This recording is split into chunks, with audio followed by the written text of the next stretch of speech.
Welcome, everybody. Happy Halloween. Honored to be joined by my co-host, Eli Chad Powers Manning, the legendary walk-on quarterback at Penn State. Eli, looking a little different tonight. It's a little hot in there. How you feeling? Yeah, sorry, Pete. I was trick-or-treating with the fam. I was running a little late. I just had to run right in here and sit down and get started. So I'm ready, but why are you wearing a ref jersey that's way too small? Well, Eli, if you recall, week one, I was giving Cleet Blakeman, the head NFL referee, a hard time about this small, tight jersey he had on. Cleet mailed me a jersey. He autographed it on the back, actually. Wanted to give a little shout-out to all referees. They take a lot of heat each week. Want to show that we support our NFL referees. So it's a boys' medium. It is a little snug, but that's what I'm going with tonight. Yeah. Eli, I got to admit, it's really hard to look at you tonight. Please don't keep that on for long. It's coming off soon. It's a combination of degrees under here. It's a combination of Mrs. Doubtfire and Jason from Halloween as much as it is Chad Powers. Ted, I never wanted someone to have to punt sooner in the game so I can get out of this mask. I'm usually rooting for the offense, long drives, opening drive. I think either way, I think you can take it off. I don't think anybody's going to complain. It's coming off. The back shoulder right there to the back, Eli. It's empty, right? He can tell it's man-to-man. There's a linebacker lined up on him.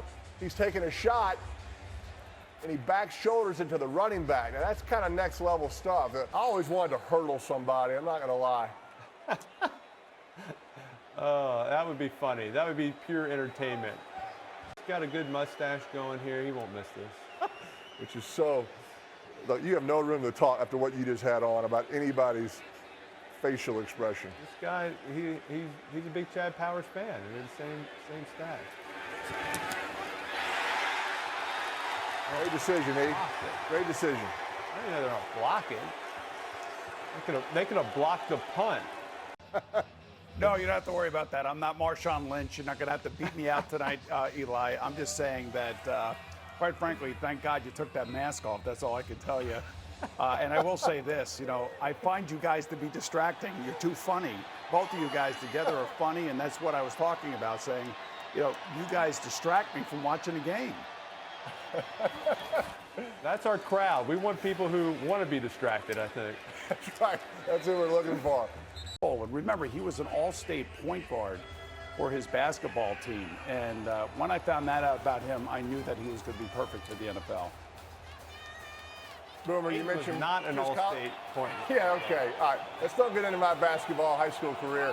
Let's watch this third down here. Things a little livelier in Cincinnati when you played specifically because back then you co-owned the nightclub with Collinsworth that was named, and I'm not making this up, La Boom? La Boom? Yeah, yes, La Boom is right, and it was a part of the waterfront. We had a general partner, his name was Jeff Ruby. During the 1987 players' strike, I woke up one morning, picked up the Cincinnati Enquirer, and Jeff Ruby banned the entire team from the waterfront, the restaurant that Collinsworth and I owned.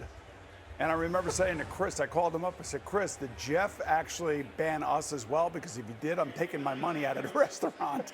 But he banned the whole entire team because we got into a couple fights in the bar with, I think, a movie crew that was shooting fresh horses. Yes. As you should, yeah, as you should. Back in the day, you did some commercials for Hanes. How would you, was this underrated acting right here? What do you think? I was all about the beefcake, boys. I wasn't about the acting. Sorry about that. Me and my Newfoundlands there in my underwear commercial. Have you guys ever done an underwear commercial? Never been asked. Never been asked. I think I would Omaha out of that one if they asked me for sure. Yes, you would be. Omaha. Yes. Omaha, real fast. Eli, in 2007, man, they wanted you and Coughlin out of here, and then all of a sudden you guys went on that run and you went all the way to the Super Bowl.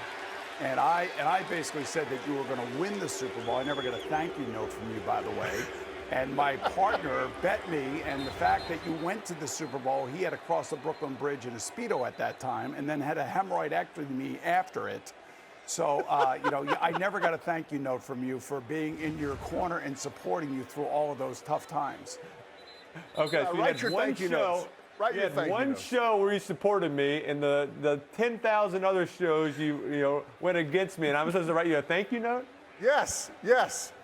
That's Southern. It's being a Southern gentleman. Write your thank you notes, handwritten, no emails. Boomer, towards the end of Peyton's career, you tried to give him a compliment, and you compared him to Mets pitcher Bartolo Colon. Has anyone ever told you that you were very bad at compliments, and did Peyton send you a thank you note for that compliment? Nice. How about that screenshot? All right, so no, he did not send me a note for that compliment. And basically, Eli, you're here. I'm a Met fan, and Bartolo Colon, we love Bartolo Colon. So I was trying to say that Peyton going into Super Bowl 50 with half a neck, lost his fastball, but he could figure it out, and he could still be the leader and lead his team to victory as the punt gets away here. And I was saying the same thing about Bartolo Colon, that he had lost his fastball, but you know what? He's still very effective, that he could still get the job done for the Mets. So I wanted to have these two guys running a 40-yard dash. I tried to set that up, and I don't think Peyton ever got back to me. No one They wants should to both see be in an that. underwear commercial together. Man. Nobody wants to see either of those. There you go, play action. Oh, God. This is good. Oh, a hurdle. Another hurdle. God, You it's rubbing it in track my and face. field in high All school, these hurdles. you do a 100-meter high hurdle, Peyton? Was that your event in track? I think this is zero again. Flat-footed, playing right there. Hold on to it, Jacoby. Oh, my God, he intercepted it. He was trying to throw it away to the back, and he intercepted it. Dog it. Just don't do that. You can't get greedy on that, fake snap count kind of before the quarter, right? It's kind of like I used to do the hidden ball trick like 3 times a game in baseball. You kind of need to spread that out a little bit. It just doesn't work as well when you force it. You did it the first time someone got on second base at shortstop. You automatically try to hit the ball. Yeah, under the armpit, and glove open. Hey, how you doing? What's going on? How about that girl you're dating? Bam. That was your go-to? That was your question? Conversations, distract them. That's a good costume right there. I mean, anybody wears he wears that every week. Collar. That's true. That's true. Timeout. I think timeout now. I like timeout. Yeah. Yeah. Let me call the timeouts, please, brother. I know you All right? normally do. I'll call the timeouts. I'm surprised you didn't call it right away. Well, I mean, I think you called it a little early. All right. I know when the time to call them is. You love a timeout. You love a good time. All right. It's been a great day for punters. Not been a great day for kickers. Eli, you wanted President Obama as a guest on your show. I want Justin Tucker. That's who I want to be a guest on this show. Shout out to refs tonight. Shout out to kickers. Let's see if this guy can channel Justin Tucker here and make this with his mustache. You're like a whole new person. I've never heard you speak so highly of kickers and or refs. Away. There you go. Good kick. Way to redeem yourself. Got a baby. Cade. All right, we're back. Who wore it best? I think I wore it best, right? Hey, do you know that's Dwight Schrute, top left. Dwight for sure. That's Michael Myers. That's not Jason, I think, but same thing. I don't know who's, that's you, bottom left, maybe? Who is that? I'm not sure. But I think I wore it best. I don't think so. Oh, well. Where's Mrs. Doubtfire? Where's Robin Williams? That's who you look like. This is my ManningCast fit here. You got the quarter, you got the khakis, the quarter zip, and then of course the collared shirt underneath. I just felt like I just feel like I'm supposed to be in this tonight. Quite the honor. Hey guys, the two of you made a bunch of news this season. You got a hit new podcast called New Heights. Jason, I'll start with you. What gives you the nerve to think that people actually care what two football players have to say? Yeah, I mean, I think everybody's got a podcast now. So, I feel like we're not really doing anything too crazy. We've seen success with a lot of other guys and athletes being able to connect with fans and just have fun. And for us, Travis and I have talked about doing this for a long time, and really meeting the right production group, meeting the right company to really do this with has made it really, really easy. And it's been fun, honestly. It's just been fun for Travis and I to continually keep in touch. I don't know what it was like when you guys were playing, Peyton and Eli, but for us, you know, in the midst of the season, you got so much going on. Sometimes you end up going months without talking to your brother. So that's probably been the best part about the whole thing, is just having a designated time each week to sit down and talk to Trav. It's been great so far. No doubt about I it. preferred it if we could go months without talking to Peyton. This show has made me have to talk to him a lot more and see him. I wish I didn't have to see his face permanently on the TV all the time, but you know, I think the Bengals could use Jason on the offensive line tonight to help block some of these stunts that the Browns are doing. Two questions. What was life like as a Browns fan? And two, do you ever still dress up as Bernie Kosar? Well, I look about as drunk as half the Browns stadium right now in that picture. But growing up in Cleveland was the best, man. Absolutely loved it. Huge sports town that absolutely pours everything into the Browns, the Cavs, and now the Guardians. Just a whole lot of fun and a whole lot of competitiveness. Now, tell me the truth. How exciting is it just to watch your brother snap the ball for 3 hours? Is it that fun? Well, I tend to have a blast doing it. Didn't look like I was having too much fun there because they were already up 30 points in the second quarter. But watching Jason play is a little bit different than watching a lot of other linemen. He plays the game with a little more athleticism, likes to get up on the second level. So it's almost like I'm watching a receiver block. A tight end block the entire time. Again, not that exciting. I mean, no one wants to watch a receiver block all day. Eli, you trying to tell me you don't like it when you see a guy like James Hudson go in motion and absolutely knock out the outside linebacker, kick him out? That's some exciting, some electric plays right there. Shout out to Jay Hudson, man. Have you thrown a pick before? Have you thrown an interception, Travis? Eli, is this fun? Because I threw it against you, Eli. You don't remember it? Thank you. I wrote you a thank you note after. In the Meadowlands, baby. It was one of my favorite throws ever. It was Coach Reed installed the play as I had one guy to throw to, and it was Tyreek Hill, and I peeked backside, and I was like, he's open. Wasn't supposed to have a read or progression on the play, but man, I'll tell you what, sometimes those football instincts just take over. And we punted on second down, basically. You know, Travis, I know this is a lot of fun, you know, seeing you and Jason and just that brotherhood you have, how close y'all are to each other. I can tell y'all actually like each other, unlike Peyton and I, but I'm sure there comes some times as being brothers, you just kind of have that sibling fight. Now, was your relationship, did it ever get a little unhealthy and get a little heated at times? Oh, for sure. Definitely on my behalf, because I'm 2 years younger, and Jason was a wildebeest growing up, so he always was, you know, the enforcer in the house. I would say Jason tells a great story of our last actual fist fight, where he punched me in the face after playing a game of basketball, and I had finally gotten to the point where I was looking him eye to eye in high school, and I picked him up and I threw him onto the kitchen floor and knocked the stove off its hinges and everything. So it was we got yelled at by mom and almost injured dad in the midst of it all. That's what actually ended up breaking up the fight. Was we almost hurt my dad and sent him to the hospital. So that was the end of us fighting. Don't break dad. That was the last one. That was the last one. It's all been friendly competition after that. You both had the opportunity to play college together at University of Cincinnati. You know, Jason, what was it like having your brother on the same team as you? I was always hoping that Peyton might, you know, come to the Giants where he could be my backup quarterback, but it never happened. What was it like being together?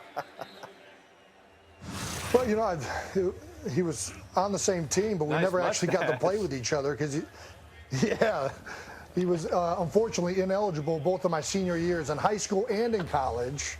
So I never actually got to play right when it mattered most. He bailed on me when it mattered most to me. Throw me under the bus on national television, Jason?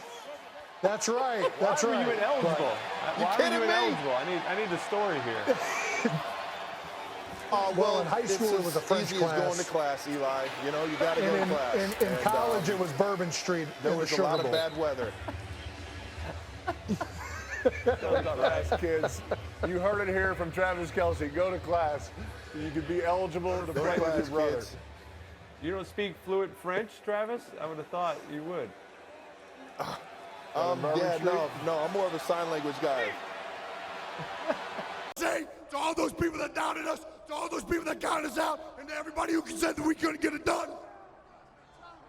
What my man Jay and John just said.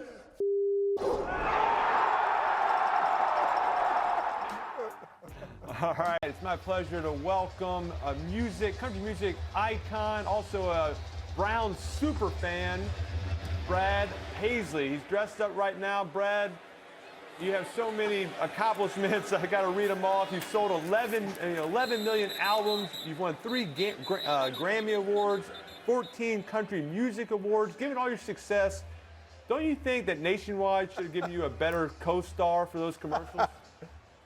I would love if there's anyone else in the family that can sing. Somebody. Oh. How about you? I mean, an How are audition. you, Eli? You ready? You ready to do these? I got to be better than Peyton. I know that. I mean, I've heard him sing growing up in the shower way too much, and I wasn't in there with him, but he was outside. He's the only person that sounds bad in the shower singing. Usually everybody sounds pretty good. I'll bet. Yeah, well, thankfully I've never heard that. Yeah. So it's please just keep that from happening, please. All the time, but like he's not getting any better. What can we do here? You know, What a catch, here's the Brad. thing. What a Oh, man, catch. holy cow. Gee, I think he was down, right? I think he was down. He had to be Wow. down. I think they touched him. Brad, Peyton has ruined a lot of things for me in my life. I haven't worn underwear since I was 10 years old because of all the wedgies he gave me. But also, since y'all did some of these commercials, I cannot eat chicken parm anymore because every time I see it, I hear that little jingle, chicken parm, you taste so good. Like when you eat a chicken parm, do you hear that song also? Because I can't get it out of my head. I don't eat chicken parm anymore either, Eli. It's Yeah. not. I don't even want to see it on a menu because somebody's going to sing it. It's like, it is. He's ruined a lot of things for me though. All these commercials we've done. Like You know, he the thinks music he's in a business is band. Like ruined for me. he still like talks to me. He's like, hey, I can't do a production meeting. I got band practice. I got to work on some things. I'm like writing some lyrics for, I know. Brad needs some stuff, some new material, so I got to help him out. Like, what is going on here? Yeah, it's just crazy. It's like you see him. Look at him up there. Look at this. No, none of us invited him to our shows. He's up there with. Look at him. He's up there with everybody. It's And he steals the mic from you. It's like you're singing. The fans don't want to hear him. He's like pushing you out of the way to take control of the mic. It's the equivalent of me walking out on the field like during a Broncos game and taking a snap. Hey, get But out he of doesn't here. get Get out that. of He here. never has gotten that. Never. Yeah, they don't let strangers come out and take a snap during a game. That is the difference. You can run and have a, spray pink powder and have a cape on and get hit by a linebacker. But you cannot take a snap. Right. Eli, I think it needs to be pointed out. We took a lot of flack last year. They called it the ManningCast curse. Every player that we had on lost the next week. That is over with, my friend, because Saquon, your boy Saquon came on and just went out there and got the win. This is last year. Look at this. Everybody, Russell, Travis, Gronk, Stafford, Brady, Allen. Rodgers didn't play against Detroit. I'll give him a pass, yet the Packers lost, but it was real. I mean, when the Bills lost to the Jaguars, I was like, wow, we've got a problem, right? I thought Josh Allen was busted. Can't call anybody and ask them to be on the show. Like you couldn't, you'd feel guilty. I wouldn't have gone on the show if I was playing under those circumstances. It's a new year. Your boy Saquon broke it. Jalen Hurts kept it alive, and I feel good about the Chiefs and the Eagles winning next week. Turbo, hey! Almost got you, 55. Oh, did you hear that? I almost got you, beautiful. 55. Speaking of, having conversations. Yeah, we're good, good. Almost got you, 55. Well, I mean, it's the middle linebacker. He's 6 yards away from the line of scrimmage. He'd have to really come hard to jump off sides. You just saw him with a little body lean. What did you wear for trick-or-treating today, Eli? Did you wear Powers, or did you go with something different? Yeah, I just went with Powers. I just got the mask. I kind of wanted to test it out. I don't think anybody knew I was Chad Powers. I was wearing my jersey, my Powers number 200 T-shirt on, but I think I scared a lot of kids. I just kind of look at them. They didn't quite know what I was. The neck. When you stretch the neck, that's a little scary. How about at Penn State last week? Did you wear Powers, or did you go as yourself? No, I went as myself. I saw a lot of Chad Powers T-shirts though, so. And do people call you Eli, or they just call you Chad? I got some Chad. I'm big. I'm popular there. Hey, look at this. Look at this. I've gotten a lot of texts. A lot of stuff for people going as Chad for Halloween. I think they all look more like Chad than what that mask looked like, though. That's the thing. I don't know. I didn't need the mask. I could have just got a mustache and a wig and been better off. No. I mean, you got to put the real stuff back on. I mean, it's 2 hours of makeup to put that on. I just didn't have the time. I didn't have that much commitment. I might get a couple rounds in. It's just a little after 9 Mountain Time, so I might get a couple of rounds in. I'm dressing up as Hendon Hooker, Heisman favorite. Nice. Quarterback of the number 2 Tennessee Vols, going into Athens this weekend. So, my new favorite player. Are you going to Athens? That's the question. I don't know. I was there at the Bama game. If you went to Athens dressed as Hendon Hooker, then that would be good. Just be quiet. Just please get this thing over with. Stop talking. Happy Halloween, bro. All right. See you next week.